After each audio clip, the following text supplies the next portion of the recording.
Eu vou expor aqui, então, aquilo que eu chamo de fenomenologia do capital. O problema dos chamados estudos do capital, ou da obra de Marx, e a dificuldade da gente ter um tratamento filosófico com a obra de Marx, né, de que Marx teria sido o fundador de uma ciência, da chamada sociologia, ou das chamadas ciências humanas, que teria surgido aí a partir do século XIX, principalmente a partir do século XX, com Durkheim, Comte, Weber. Então, a atribuição de que Marx não seria exatamente um filósofo, ou então a compreensão de que Marx teria sido filósofo na sua juventude, mas não na sua maturidade, é um preconceito, é uma visão já estabelecida pelo próprio marxismo. Bom, o meu objetivo aqui, então, é dialogar com os próprios marxistas, né, meus colegas marxistas que compreendem as coisas deste modo, e com os colegas de trabalho, alunos, né, do campo da filosofia. Então, o Capital é uma obra, a principal obra de Marx, uma obra de maturidade. Marx já estava velho, né, quando escreveu essa obra. E de que trata exatamente o Capital? Então, do ponto de vista dos sociólogos, daquilo que a gente pode chamar de cientistas humanos, inclusive os economistas, o Capital é uma obra de economia, como é a obra de David Ricardo, Adam Smith e outros economistas que escreveram sobre temas propriamente econômicos. Bom, o problema é que Marx, na minha concepção, não é um economista. É um autor, um filósofo, uma pessoa que nos ajuda a compreender os economistas. E mais do que compreender os economistas, nos ajuda a compreender os economistas e também a compreender os ditos cientistas sociais, né? Os nossos colegas da sociologia e das ciências humanas. Por que o Capital é visto como uma obra de economia?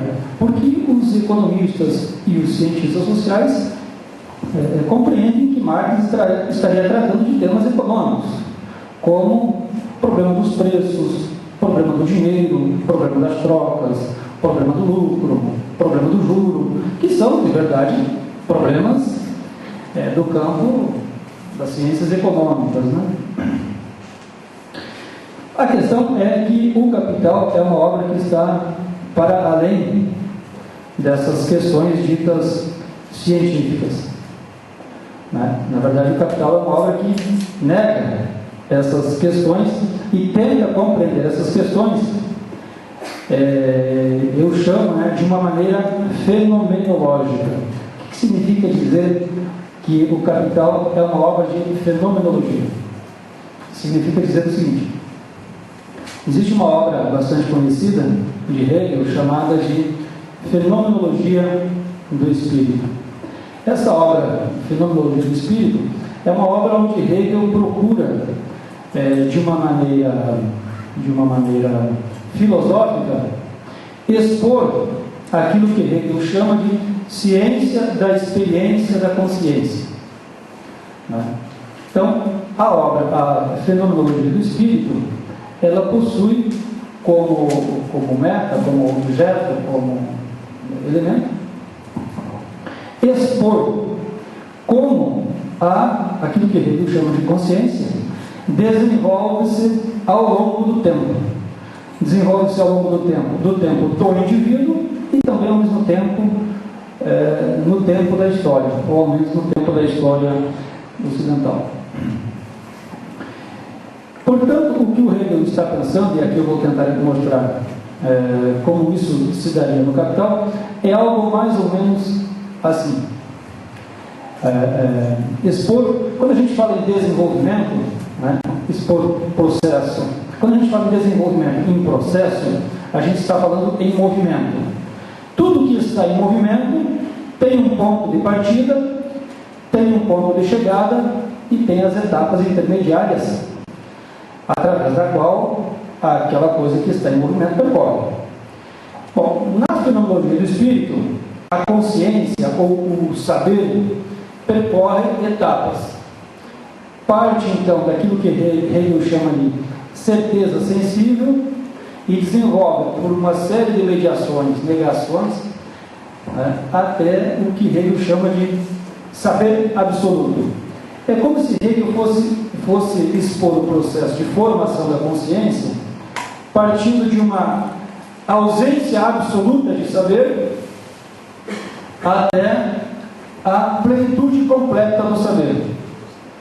E da ausência absoluta de saber à plenitude do saber, essa consciência passa por diferentes estágios, graus, etapas ou momentos, que é a terminologia do Hegel.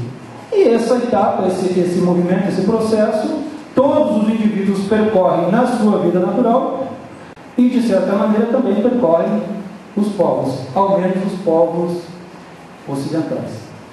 Então, se nós fôssemos fazer um inquérito, fôssemos abrir um inquérito, fazer um inquérito sobre como se dá o processo de formação da consciência, tanto dos povos quanto dos indivíduos, nós começaríamos observando, vendo, descrevendo a consciência na sua forma mais vazia, na sua forma mais abstrata, na sua forma mais alienada, que é aquela consciência que Hegel chama de certeza sensível, é a certeza dada pelos sentidos, né?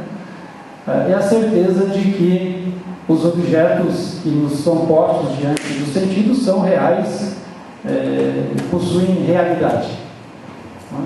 Bom, o que Hegel mostra é que existe uma relação entre o sujeito que conhece e o objeto conhecido, e a consciência viaja do sujeito que conhece para o objeto conhecido, do objeto conhecido para o sujeito que conhece, do sujeito que conhece para o objeto conhecido, do objeto conhecido para o sujeito que conhece. É como se Hegel dissesse assim: olha, a consciência se move, se constrói, se constrói mesmo na forma que ela se amplia, se aprofunda, se expande, numa relação entre nós e o mundo conosco. A primeira relação é a relação da certeza mais carente de verdade. É como se nós pensássemos como começa o processo de conhecimento humano. Pensássemos a criança. A criança começa acreditando que os objetos que estão diante dela são verdadeiros. Até as formas de consciência mais elevadas, onde essa verdade é negada e o mundo se apresenta como um mundo construído pelo conjunto da humanidade, pelos processos históricos, pelo tempo, pelas paixões, pela razão, enfim. Então, a consciência começa a partir da sua, não é o termo que Hegel usa, o termo que Hegel usa, da sua alienação mais profunda, da sua separação mais profunda diante do mundo, da verdade, até o último grau, onde a consciência se adequa e se reconcilia com a verdade do mundo, o que Hegel chama de saber absoluto. O saber absoluto, se nós quiséssemos usar, quem é o portador do saber absoluto? O próprio Hegel, de certa maneira, se compreendia como aquela figura que havia abarcado no seu saber o saber absoluto, o saber total sobre o que é o mundo, o que são os homens, o que são o que é a matéria, o que é o espírito, o que é a substância, o que é a aparência, o que é a forma, o que é a ciência, o que é a mecânica, o que é a biologia, e consegue sintetizar tudo isso num sistema filosófico. Bom, Marx vai fazer a mesma coisa, em certo sentido, no Capital. Mas no Capital, a consciência, o indivíduo, o sujeito que desenvolve essa consciência, e que não apenas desenvolve essa consciência, mas que também se forma ao desenvolver essa consciência, é um indivíduo chamado operário, é um indivíduo chamado proletário. Então, Marx não vai fazer uma fenomenologia nesse sentido em que Hegel fala da consciência em geral, ou das formas de saber em geral. O que Marx vai tentar fazer, expor, mostrar, é como desenvolve-se a consciência de uma figura especial, de uma figura particular da sociedade moderna, que ele nomeia como operário ou como proletário.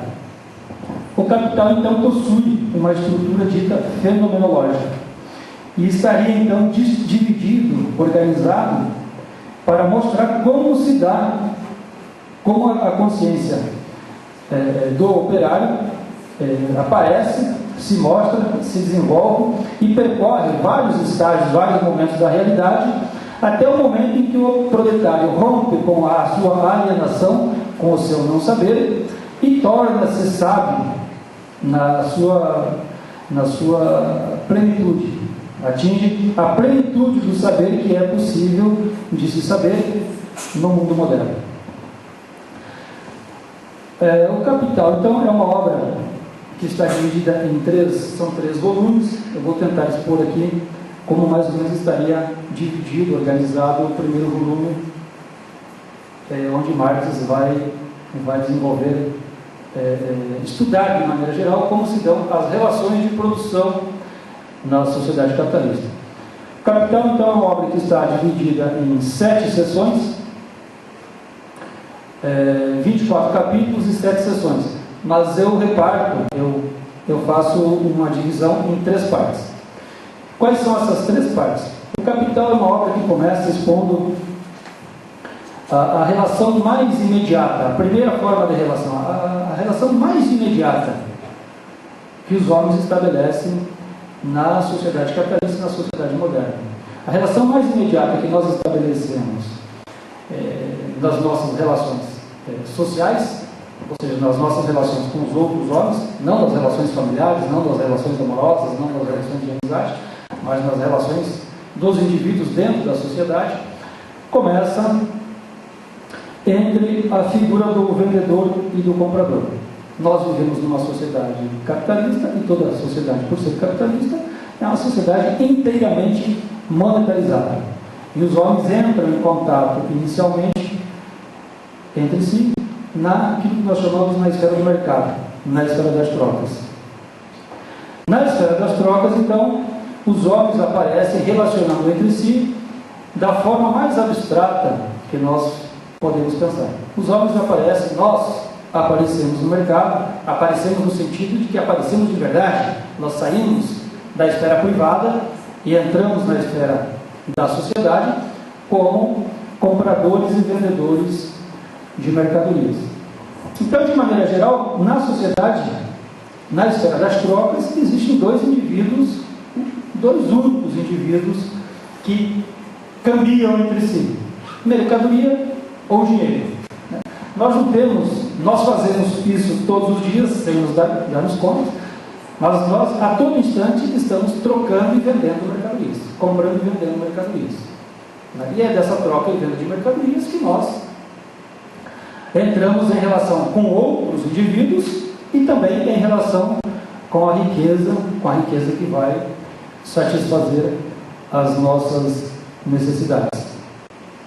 Nessa esfera das relações entre vendedor e comprador, da qual todos nós participamos, tanto nós, quanto o empresário, quanto o industrial, quanto o banqueiro, qualquer indivíduo da sociedade participa dessas relações, aparece como comprador e vendedor de mercadorias. Os indivíduos, então, aparentam ou aparecem primeiro como indivíduos. Nós aparecemos nas relações de troca, comprando e vendendo como indivíduos. Nós não aparecemos, por exemplo, no mercado como professores. Não aparecemos no mercado como pais de famílias. Não aparecemos no mercado naquilo que nós temos de concreto na nossa personalidade. Nós aparecemos no mercado como homens abstratos, compradores e vendedores. E como compradores e vendedores somos tomados todos como iguais. Somos também tomados como livres. Por quê? Porque nós somos no mercado livres para comprar e vender a mercadoria àqueles que nós livremente decidimos. Se eu for proprietário de dinheiro, eu decido onde eu vou gastar o meu dinheiro. Se no mercado A, B, X, Y ou Z. O mercado também aparece como a esfera da justiça. Por que na esfera da justiça? A esfera da justiça porque um indivíduo se apropria do bem, da riqueza ou do dinheiro do outro, mediante o consentimento do outro. Né? Quando nós vamos no mercado, eu uso sempre o exemplo da cantina do Dedé. Quando nós vamos na cantina do Dedé comprar água, né, o Dedé fica com os nossos R$2, consentidos por nós, entregues livremente por nós, e nós ficamos com a garrafa de água do Dedé. Entregue livremente e consentido pelo Dedé. Então, as mercadorias e o dinheiro trocam de mãos de uma maneira aparentemente justa, de uma maneira aparentemente livre e de uma maneira aparentemente igual. E os indivíduos que aparecem no mercado aparecem nas suas figuras de comprador e vendedor. São todos iguais, são todos livres e são todos indivíduos que agem justamente. Ninguém se apropria do bem do outro mediante saque, mediante extorsão, mediante coação, mediante violência, mediante roubo, mediante furto, mediante pilhagem. Não, todos os indivíduos apropriam-se um da riqueza do outro, do bem do outro, mediante o consentimento do outro. Então, a sociedade capitalista aparece dessa maneira a consciência de todos os indivíduos, da sua maneira mais pobre, mais abstrata, mais fantasiosa, e em termos marxistas, da sua maneira mais ideologizada possível. Por quê? Porque nessas relações de troca, tanto o operário quanto o patrão não aparecem nem como operário nem como patrão. Eles aparecem como vendedores e compradores de mercadorias. E esses indivíduos misturam-se entre si. Eles mesmos mudam de posição. Uma hora são compradores e outra hora são vendedores. O mesmo patrão, uma hora aparece comprando e outra hora aparece vendendo. Nós também, uma hora aparecemos comprando e outra hora aparecemos vendendo. Então essas figuras misturam-se, trocam-se de posições e parece mesmo que somos todos iguais desse ponto de vista. O que Marx vai então mostrar durante 3 longos capítulos, 2 sessões do Capital, é como essa relação existe, como ela se mostra, como ela aparece, como ela se forma, e o tipo de consciência que se forma nessas relações. A consciência que se forma nessas relações é aquilo que Marx chama de consciência burguesa. A consciência de que o mundo burguês é o mundo mais desenvolvido do ponto de vista da razão. Por quê? Porque não há coação, não há coerção, não há roubo, não há furto, não há pilhagem. Os indivíduos relacionam-se entre si através da linguagem, porque os indivíduos, ao entrar em contato uns com os outros nas trocas, entram um com dinheiro, outro com mercadoria, mas entram também numa relação de fala, de conversa, de linguagem, né? Através da pechincha, do regateio, da barganha. E um se apropria da riqueza do outro mediante os artifícios da linguagem.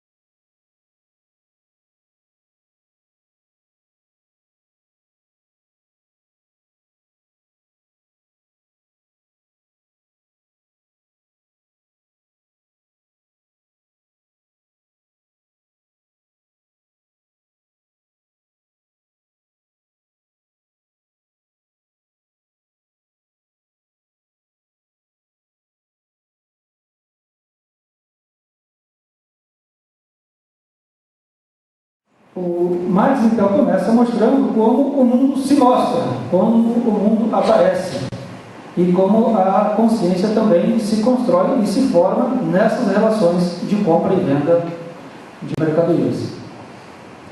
Acontece que uma parte dos vendedores que estão no mercado é distinta da outra parte. Distinta em que sentido? Distinta no seguinte sentido. O empresário capitalista, ele não deseja comprar e vender mercadorias no mercado para o seu próprio consumo. O trabalhador entra no mercado comprando mercadorias para o seu próprio consumo e deseja destruir essas mercadorias no consumo.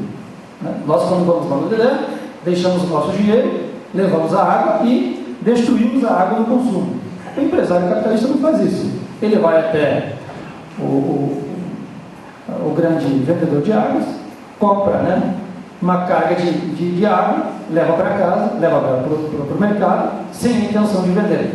Leva com a intenção de trocar essa mercadoria por dinheiro, e dessa troca de mercadoria por dinheiro ele deseja tirar mais dinheiro.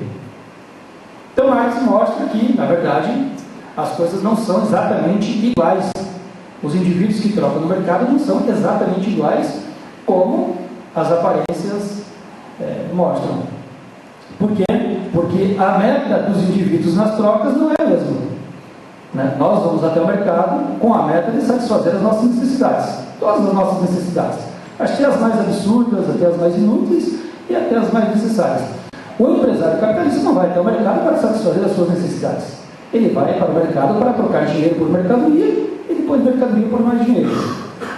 Bom, para fazer isso, o empresário capitalista tem que comprar uma mercadoria especial, que Marx chama de força de trabalho. Para que o empresário capitalista possa acumular dinheiro e riqueza nesse processo de troca, ele tem que comprar uma mercadoria entre as muitas mercadorias do mercado. A mercadoria chamada homem, a mercadoria chamada força de trabalho, a mercadoria chamada operário. Então, quando entra em jogo agora, em discussão, a meta dos agentes da troca, nós saímos daquela esfera fantasiosa. E a consciência avança, e o processo avança para um nível mais profundo da realidade, para um nível que está para além das trocas mais imediatas do mercado. Nós então entramos no mercado, é como se a gente fizesse um recorte da realidade. Nós entramos agora, passamos a analisar um mercado específico, não mais o mercado de águas, agora o mercado de compra e venda da força de trabalho, né? Aquele mercado que todos nós entramos e oferecemos a nossa força de trabalho para ser comprada. Marx então vai mostrar que, para que o capitalista possa trocar dinheiro por mercadoria e mercadoria por dinheiro, ele tem que comprar a força de trabalho do trabalhador. A exposição avança então para um nível, para um mercado particular da realidade, onde os homens agora entram em relações de compra e venda. Não são mais comprados objetos, agora são comprados indivíduos, seres humanos, operários, proletários, que têm só uma mercadoria para vender, a si próprios, né? No nosso caso, nós temos o nosso intelecto. Pobre, mas é o nosso intelecto. Nós vendemos o nosso intelecto. No caso do operário de fábrica, vende a sua força muscular, as suas energias físicas, musculares, mentais também, né? Em troca de uma coisa chamada salário. A relação, então, de compra se dá entre duas figuras específicas do mercado. Não são mais figuras abstratas. Agora é um operário e um patrão que trocam mercadorias. E o operário vende a sua força de trabalho por salário com a intenção de prover as suas necessidades com aquele salário. O patrão não compra a força de trabalho para suprir as suas necessidades, porque o patrão não compra a nossa força de trabalho e não nos leva para casa para lavar a roupa, né? Passar a roupa, cozinhar e lavar a parede. Não. O patrão compra a nossa força de trabalho e leva para a fábrica, leva para a linha de produção, para fabricar riqueza, para produzir riqueza. E dessa produção de riqueza, o patrão espera enriquecer e acumular dinheiro. Porque a meta do patrão é acumular dinheiro. A meta do patrão não é comprar. A meta do patrão é comprar para vender, e desse processo de comprar para vender, acumular, enriquecer e prosperar. A nossa meta é outra, né? O nosso fim, o nosso telos, a gente pode dizer, que rege a relação, é vender a nós mesmos em troca de salário. Por quê? Porque é da troca do nosso corpo, do nosso saber, das nossas energias por dinheiro, que nós podemos ir lá na mercearia, na cantina do Dedé, e trocar dinheiro por água, né? Sem essa operação não há como nós participarmos do mercado. Bom, como o patrão pode então enriquecer nesse processo de compra e venda da mercadoria? Bom, aí Marx então vai explicar o que é uma força de trabalho. Marx mostra então que a força de trabalho é uma mercadoria diferente de todas as outras mercadorias, não é mais uma mercadoria genérica igual a todas as outras, é uma mercadoria que tem várias propriedades. Uma primeira propriedade é a de fabricar, de produzir, de criar bens, né? Microfone, livro, mesa, cadeira, banco, fabricar filósofos, fabricar professores, tem essa propriedade de criar algo que não existia antes da sua atividade. E ela também tem a propriedade, aqui não há como a gente explicar isso, mas essa força de trabalho, que é uma mercadoria viva, é uma pessoa, é um corpo, é um ser humano, tem a propriedade de produzir riqueza a uma quantidade, a uma escala muito superior à quantidade de riqueza que ela consome, muito superior à quantidade de riqueza que ela necessita para viver. Dessa diferença entre a quantidade de riqueza que ele é capaz de fabricar e a quantidade de riqueza que ele recebe em troca do salário, há uma diferença. Essa diferença vai formar o lucro do empresário capitalista. Então Marx vai mostrar, a partir do capítulo 5º, a partir da seção 3ª, do capítulo 5º até a seção 7ª, como se dão as relações no interior da fábrica. No interior das fábricas, as coisas são completamente distintas do mercado. Por quê? Porque na fábrica, a liberdade que existia na fábrica, que existia no mercado, desaparece por completo da fábrica. Por quê? Porque na fábrica, o trabalhador se põe numa relação de obediência ao patrão. A fábrica é um organismo de produção, onde existe um poder, o poder patronal, o poder daquele que comprou a mercadoria, a força de trabalho, que deseja pôr essa mercadoria em ação, pôr essa mercadoria para trabalhar, para produzir riqueza para que ele possa trocar por dinheiro, e dinheiro que ele vai depois trocar por mais mercadorias e assim ampliar o seu processo de enriquecimento. Então o patrão impõe uma relação entre ele e o operário, que Marx chama de despotismo de fábrica.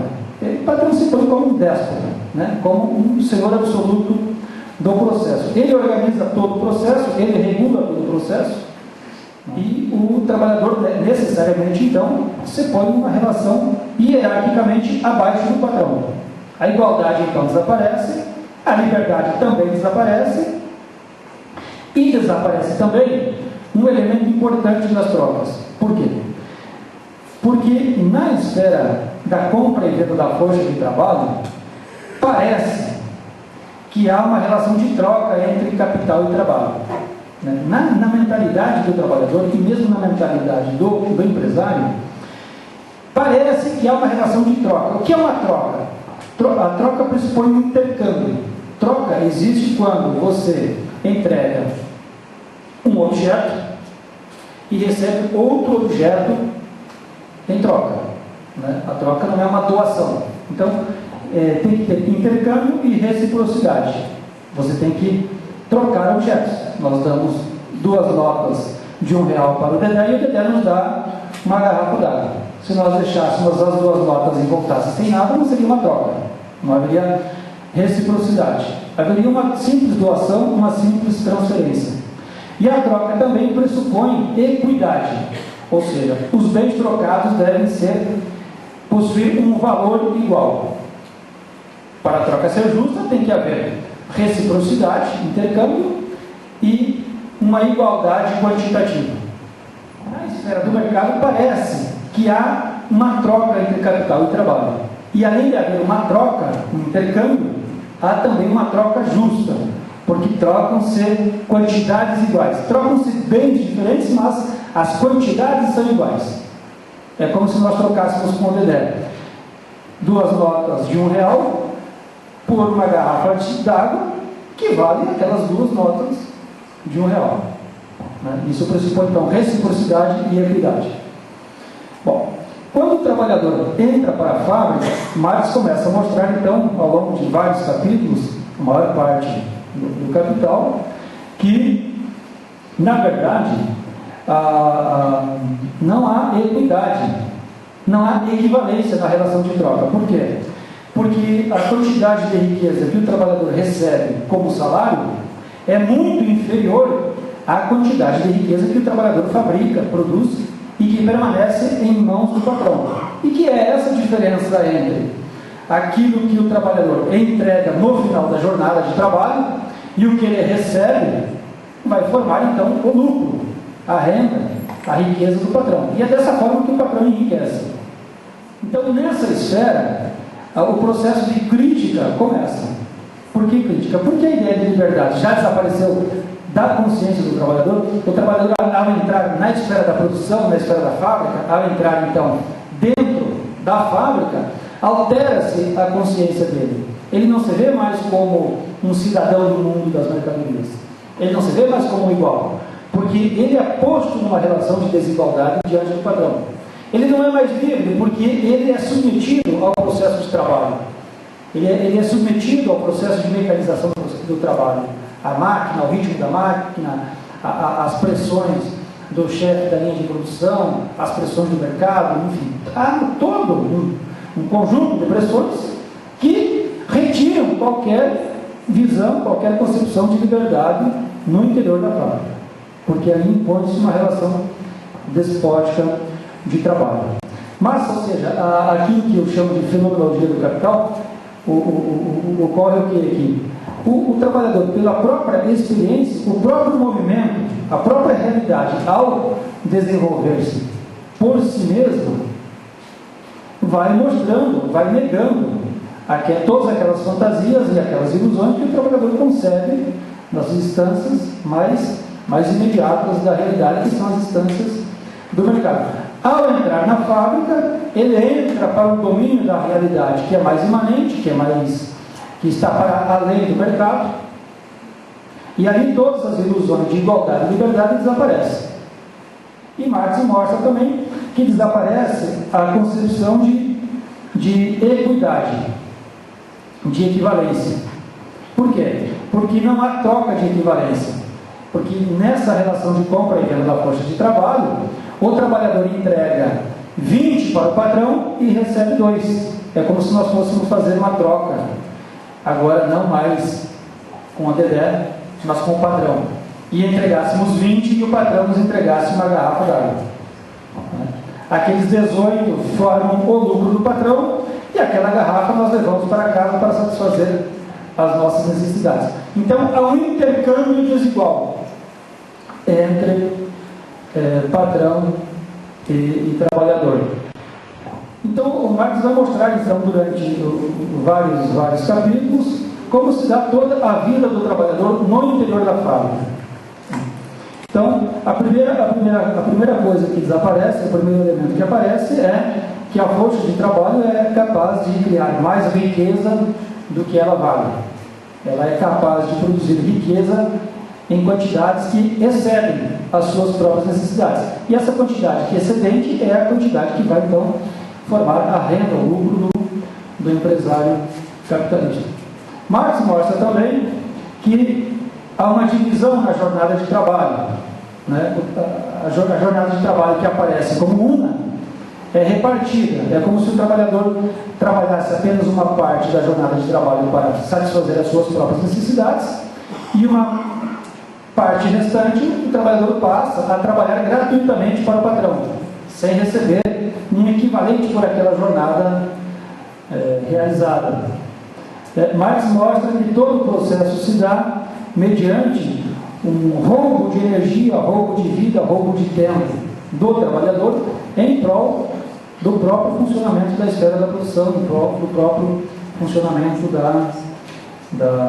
da fábrica. Marx vai mostrar também que todas as invenções, todos os inventos mecânicos, todas as ciências ligadas à produção, nenhuma delas visa a melhoria das condições de vida do trabalhador. Nenhuma delas visa satisfazer as necessidades de vida, de consumo do trabalhador. Que dentro da fábrica, as invenções mecânicas, as invenções científicas, as novas descobertas vindas da ciência, dessa ciência que se transforma em técnicas, que se transforma em tecnologia, visa exaurir as forças do trabalhador, visa exaurir as energias do trabalhador dentro daquela jornada de trabalho acordada livremente.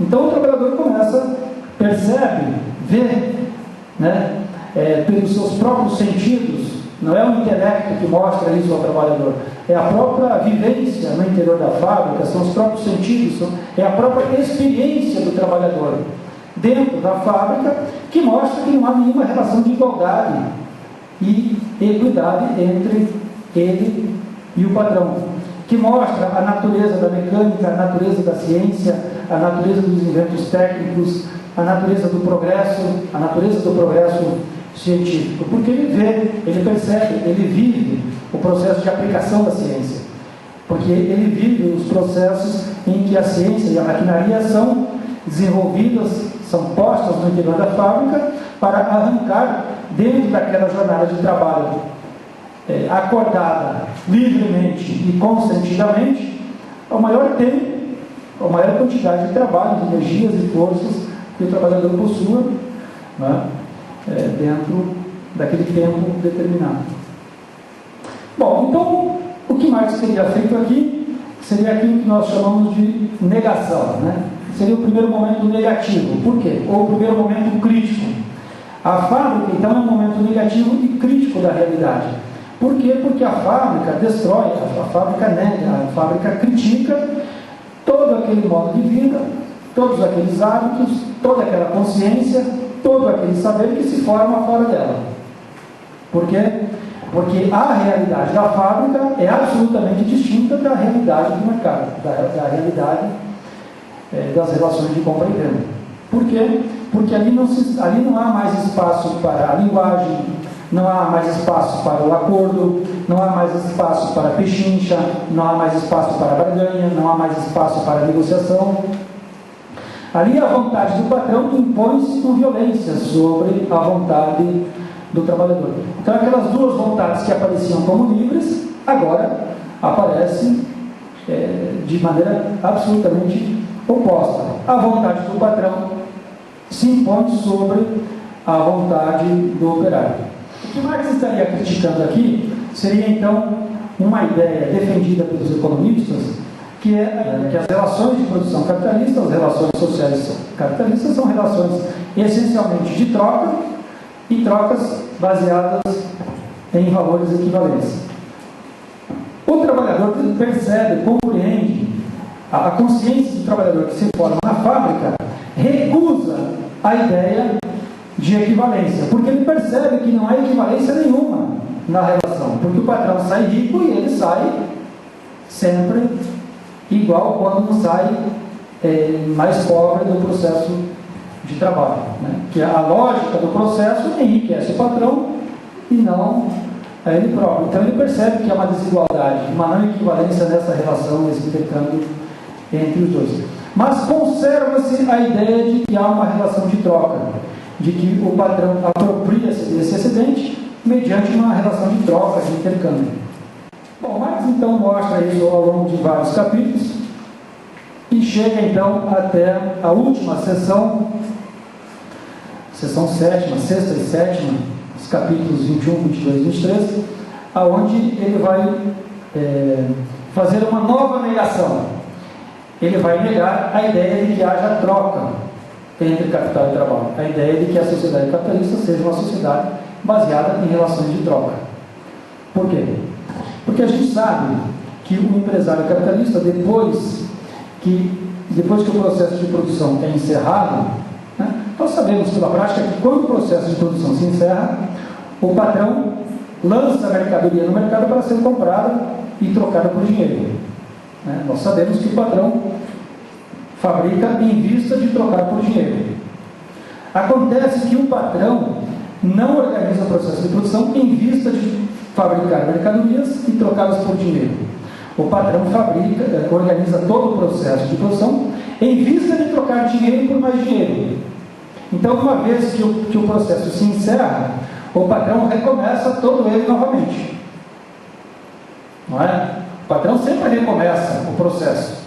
O patrão sempre retorna ao mercado de trabalho, comprando trabalhadores, meios de produção, matéria-prima, organizando um novo processo, fabricando mercadorias, lançando aquelas mercadorias no mercado, trocando aquelas mercadorias por dinheiro.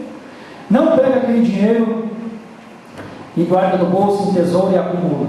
Ele pega novamente aquele dinheiro, aquela massa de dinheiro acrescida, e retorna novamente ao mercado, comprando mais trabalhadores, mais matérias-primas, mais maquinaria e assim ampliando sempre o processo de produção. Ou seja, O dinheiro aqui circula ininterruptamente. A riqueza circula ininterruptamente dentro da sociedade. Circula exatamente porque ela, uma vez que ela chega ao seu termo final, ela retorna ao seu ponto de partida. Não é? Porque uma vez que o empresário vende a mercadoria e faz dinheiro, ele pega aquele dinheiro e compra de novo, repete novamente todo o mesmo processo, e assim ele se mantém vivo no mercado. Se ele interrompe o processo, ele desaparece no mercado como empresário capitalista. Ele não leva a riqueza para ser distribuída em casa no consumo como nós fazemos. Não é? A riqueza sempre circula. Ele põe a riqueza para circular e passar de mão em mãos e ser trocada por dinheiro. Acontece que quando o processo se repete, Marx vai mostrar então que a ampliação do processo de produção, né, o crescimento, a ampliação, a acumulação de capital, agora passa a ser realizada com o trabalho criado pelo trabalhador no primeiro processo. Quando o patrão, né, amplia o número de vagas, né, amplia a fábrica e amplia o número de vagas, né, para trabalhadores, a gente tem que perguntar, pense no seguinte, né? O patrão monta um negócio com 10 trabalhadores. Começa com 10. Depois, encerrado aquele ciclo, quando ele retorna para começar tudo de novo, ele contrata 20. A questão é a seguinte: ele começou com um capital suficiente para comprar 10. Depois de um determinado período, ele tem capital suficiente para contratar 20. A questão é saber de onde veio aquele capital excedente para comprar 20. O que Marx vai mostrar é que aquele capital que compra aqueles 10 adicionais não é capital, é trabalho. É trabalho criado pelos 10 que foram contratados inicialmente. Ou seja, Marx vai mostrar que depois de um certo período, o capitalista não compra mais o trabalhador com capital. O patrão compra o trabalhador com trabalho. Ou seja, o patrão passa a comprar a mercadoria trabalho com a riqueza que o próprio trabalhador produziu. E quando ele passa a comprar trabalho com trabalho, já havia desaparecido a ideia de equivalência, de igualdade nas trocas. Desaparece também a própria ideia de troca.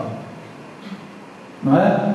Por quê? Porque a troca pressupõe reciprocidade. Pressupõe que eu entrego para o vendedor um objeto que é meu em troca de um objeto que é do vendedor. Nós trocamos objetos de nossa propriedade.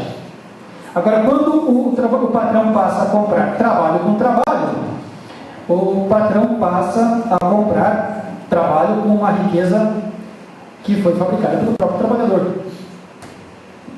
E, portanto, a ideia de que existe trocas desaparece por completo e fica a realidade nua e crua, que a relação entre capital e trabalho é uma relação fundada na violência, na exploração, no saque, na pilhagem, no furto, no roubo, sobre o operário que fabricou e produziu tudo aquilo. Marx usa um exemplo ajuda a gente a entender mais rapidamente numa palestra como essa. Porque toda a exposição de Marx visa então mostrar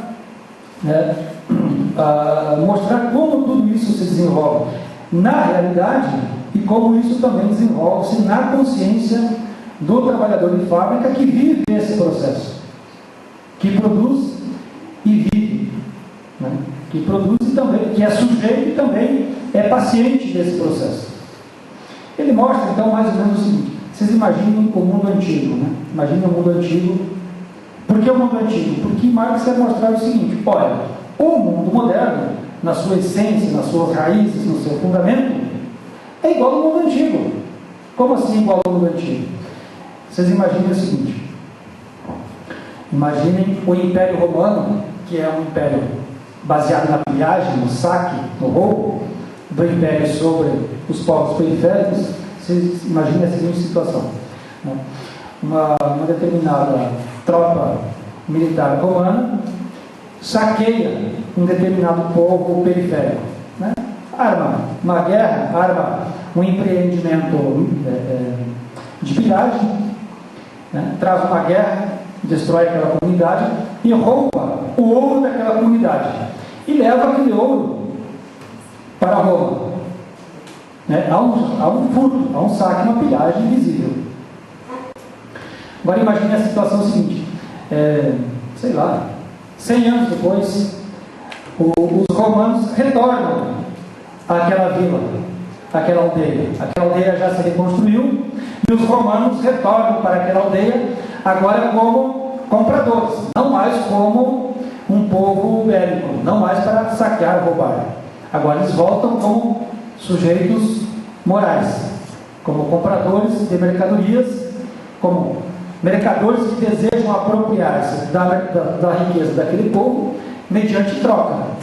Acontece que a troca, que o objeto dado em troca às riquezas fabricadas por esse povo, é aquele mesmo ouro saqueado 100 anos antes. Se existissem ainda pessoas vivas que viveram aquela experiência, aquelas pessoas vivas diriam: olha, aqui não tem relação de troca nenhuma. Por quê? Porque os senhores estão retornando aqui para comprar mercadorias que nós fabricamos, o nosso trigo, a nossa carne, o nosso bolo, o nosso frango, com uma riqueza que era nossa no passado, que vocês nos saquearam, nos pilharam. Mas pressupondo que aquela geração que viveu aquela experiência esteja morta, as novas gerações que não viram o processo na sua totalidade, que estão vivendo só a parte recente, que estão vendo os romanos vindo com as suas carroças para comprar, vão dizer: não, os romanos chegaram aqui e estabeleceram uma relação justa, igualitária, honesta e moral conosco. Por quê? Porque agora eles levaram a nossa riqueza embora, mas deixaram a riqueza deles em troca. Ou seja, a posição um pouco de Hegel, a posição um pouco de Marx, é que ao acompanhar o processo total, todo o processo de desenvolvimento dessas relações, você tem condições de dizer: não há troca, é pilhagem, é roubo, é saque mascarado sob a forma de troca. É uma relação igual às relações mais primitivas, é uma relação igual às relações do mundo antigo, mas agora são relações que aparentam ser morais, que aparentam ser racionais, que aparentam ser justas, que aparentam ser honestas, e que aparentam estar adequados a todos os princípios da razão, como da liberdade, da racionalidade, da justeza, de todo esse processo, levando o processo de exposição da consciência ao mesmo tempo em que você desenvolve, em que você mostra todos os momentos pelos quais a realidade se forma, se constitui, se desenvolve. Marx então vai negando todas as verdades mais imediatas dadas nas relações de trocas e todas as verdades mais imediatas admitidas pelo saber burguês, por aquilo que Marx chama de saber burguês, que para ele estava melhor, mais visível, mais declarado, mais exposto na letra dos economistas, ainda que os filósofos também repitam as mesmas bobagens dos economistas, mas não refletem sobre as relações econômicas, refletem sobre outra ordem de valores, outra ordem da realidade, a ordem do pensamento, a ordem do Estado, a ordem da política. Então, ao repetir todo o processo, o processo assim, de desvelamento se completa. Todo o processo, então, expositivo do Capital, a gente pode dizer que é um processo de crítica, de negação, mas é também um processo de desvelamento. Como assim de desvelamento? A gente tem que admitir, tem que imaginar que existe um véu entre nós e o mundo real, e que a gente vive aquém do véu. Esse aquém do véu é o mundo das trocas, é o mundo do mercado, é o mundo do dinheiro, é o mundo da mercadoria. Para além do véu, existe a fábrica, existe a linha de produção. E a gente pode dizer que além da linha de produção, existe ainda um segundo véu, que é a repetição de todo o processo. Então, se você põe o processo, se você analisa o processo no seu conjunto, né, desde o seu ponto de partida até o seu termo final, você vai dizer o seguinte: olha, a realidade moderna, na sua essência, nos seus fundamentos, ela em nada se distingue das mesmas realidades vividas pela Idade Média, pelo mundo greco-romano e pelo mundo greco-romano, pelo menos até aí, que são relações baseadas na coação, na violência do patrão sobre o trabalhador, do senhor de escravos sobre o escravo no mundo antigo, do senhor feudal sobre o servo de gleba na Idade Média e do empresário capitalista sobre o trabalhador assalariado no mundo moderno. O que Marx estaria dizendo é que o senhor de escravo do mundo antigo, o senhor de escravo do mundo romano, o senhor feudal da Idade Média e o empresário capitalista diferenciam-se nos seus aspectos aparentes, mas do ponto de vista do conjunto da história, do ponto de vista da totalidade, é sempre o mesmo sujeito, é sempre a mesma figura, e é sempre o mesmo processo, é sempre a mesma relação com o trabalhador, é sempre a mesma relação com a natureza, né, de pilhar, saquear, esgotar, exaurir, né, que é a mesma relação que o patrão tem com o trabalhador, ele tem com a natureza. Assim como ele exaure a natureza, ele exaure também as forças físicas, as forças naturais do operário. Né? Assim como os antigos exauriam até a morte as forças do escravo, assim como os senhores da Idade Média exauriam até os limites da morte as forças do servo de gleba, o operário, o empresário capitalista, exaure até os seus limites as forças vivas do trabalhador, sejam as forças vivas do corpo ou as forças vivas do intelecto, e sejam as forças vivas da natureza no seu sentido geral. Ou seja, o que Marx vai mostrar é que o mundo capitalista ele é tão predatório quanto todas as outras formas e mantém a mesma relação com a natureza quanto as outras formas de vida anteriores. O mundo moderno diferencia das outras formas de vida do passado pelo grau, pela intensidade. Porque a relação do patrão com o trabalhador e dessas figuras que orientam o processo com a natureza tem a mesma natureza. É sempre de exaurir, de explorar, de ampliar. Bom, onde entra aqui o problema da consciência? O que Marx está tentando mostrar é que esse processo, esse avançar da consciência do operário, dos níveis mais imediatos, que é o nível do mercado, ao nível da fábrica e ao nível da repetição e da análise do processo geral total, ele tenta mostrar que não é uma teoria, não é algo que ele cria, não é o intelecto que cria. Ele procura mostrar, expor isso, recolhendo de maneira até empírica os dados da onde ele recolhe, até certo ponto, são dados empíricos. Como assim dados empíricos? São dados coletados no próprio processo real vivido pelos operários, vividos pelo movimento operário.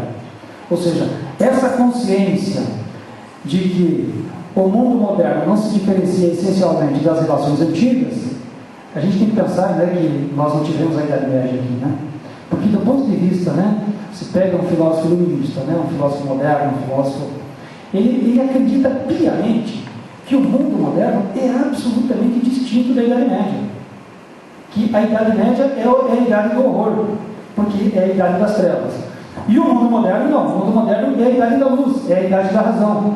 Os operários estão dizendo que não, que do ponto de vista das relações mais profundas entre os homens e dos homens com a natureza, o mundo é o mesmo.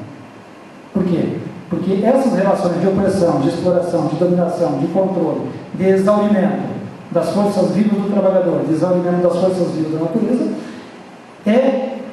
se não igual, é pior e mais profunda do que as mesmas relações vividas pelos artesãos, pelos servos de gleba, que ainda existem, enquanto Marx vive, né, durante o século XVIII e XIX.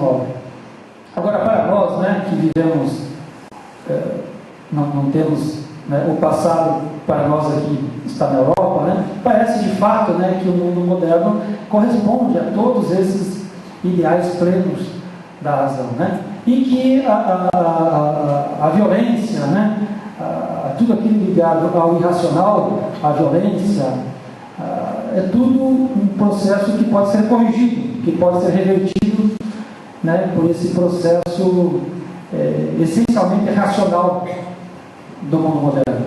Bom, então o que Marx mostra é que essa mesma consciência, esses mesmos estágios, esse mesmo movimento percorrido pelo capital, de certa maneira é um processo, é um movimento, são etapas que o próprio movimento operário percorre nas suas lutas diárias, ou pelo menos nas lutas do século XIX.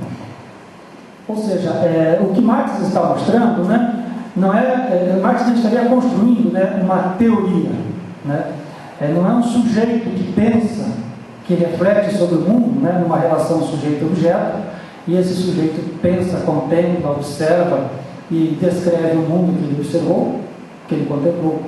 É ao contrário, né, é como se Marx fosse um mero porta-voz, né, um mero profeta, um mero instrumento de manifestação daquela verdade, daquela consciência que se desenvolve na própria realidade. O Capital, ele primeiro é fechado então com um capítulo chamado A Acumulação Primitiva. Nesse capítulo sobre a acumulação primitiva, né, Marx vai mostrar então que a relação entre capital e trabalho é uma relação de expropriação. Não é uma relação de troca, não há nenhuma relação de troca. A relação de troca ocorre apenas desse primeiro véu para cá. Do primeiro véu para cá, parece mesmo que o mundo é pautado por relações de intercâmbio recíproco, igualitário, justo, racional, etc, etc.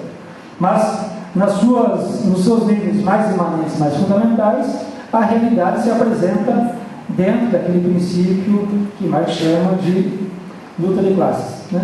A realidade, a sociedade está dividida em classes, não são os indivíduos, não é uma realidade formada por indivíduos, mas é uma realidade formada por diferentes classes sociais que se relacionam de maneira diferente com a riqueza, com a realidade, com os instrumentos de produção, com a natureza, enfim, com o dinheiro, e que ambos entram numa luta desesperada. O trabalhador numa luta desesperada para manter-se vivo dentro do processo, para evitar que a sua vida seja exaurida no processo de produção, e o patrão, em luta com outros patrões iguais a eles, numa competição com outros patrões, deseja, ao contrário, deseja exaurir, pôr esses trabalhadores para produzirem o máximo quantitativo de riqueza dentro de uma jornada de trabalho determinada. Enfim, Marx vai mostrar então que a relação entre capital e trabalho é uma relação de expropriação. E dada que a relação entre capital e trabalho é uma relação de expropriação, o justo, então, o correto, o certo seria que os expropriadores que foram expropriados se colocassem em luta para expropriar os expropriadores. Então o capital fecha então, conclui o processo ao mesmo tempo em que conclui o processo de produção capitalista, ao mesmo tempo que põe um ponto final, um termo final na história do capitalismo, na história da sociedade moderna, com a revolução operária, com a revolução proletária, né, com a tomada violenta do poder por parte do trabalhador, com a tomada violenta do poder dos expropriados sobre os expropriadores. Então Marx compreende que a política não é logos, não é razão, não é linguagem. Ao menos logos, razão e linguagem concebido como um logos, uma razão, uma linguagem, um entendimento, um discurso, nessa esfera para cá do primeiro véu. Porque para cá do primeiro véu, a política como logos, como linguagem, como discurso, como consenso, é a pura aparência do que realmente é a política e é a pura aparência de como as relações se dão lá nas esferas mais obscuras, mais interiores, mais profundas da realidade. e que a política é violência, que a política é luta, e que o movimento operário, se desejar, se pretender ultrapassar este nível da realidade, tem que organizar-se para também tomar o poder e exercer o poder de maneira violenta e despótica. De maneira violenta e despótica contra quem? Contra os expropriadores, né? Contra aqueles que, durante todos esses longos séculos de história, mantiveram, reproduziram essa relação de violência, expropriação e furto permanente. Então o Capital conclui de maneira assim, bastante breve, né, conclui a exposição e conclui também, põe um termo final na realidade, completa aquilo que Hegel vai dizer, que Marx usa os termos de Hegel, faz a negação da negação. Como assim a negação da negação? Porque todo esse processo pressupõe o princípio da negatividade, né? Todo processo evolui pressupondo que, para avançar para a etapa seguinte, é preciso negar a etapa anterior. Então, de negação em negação, você vai negando por completo a realidade, até que você completa o processo na sua totalidade. Então, nesse movimento, a consciência do operário vai se formando, vai se desenvolvendo. Essa consciência não apenas é formada, mas ela também forma o mundo, né? Ela forma e é formada, e nesse processo, então, o mundo moderno, o mundo capitalista, vai sendo negado e substituído por formas superiores de organização política, formas superiores, formas novas, de organização, inclusive, do saber, da ciência, da razão, da produção, da fábrica e das relações dos homens entre si e também dos homens com a natureza.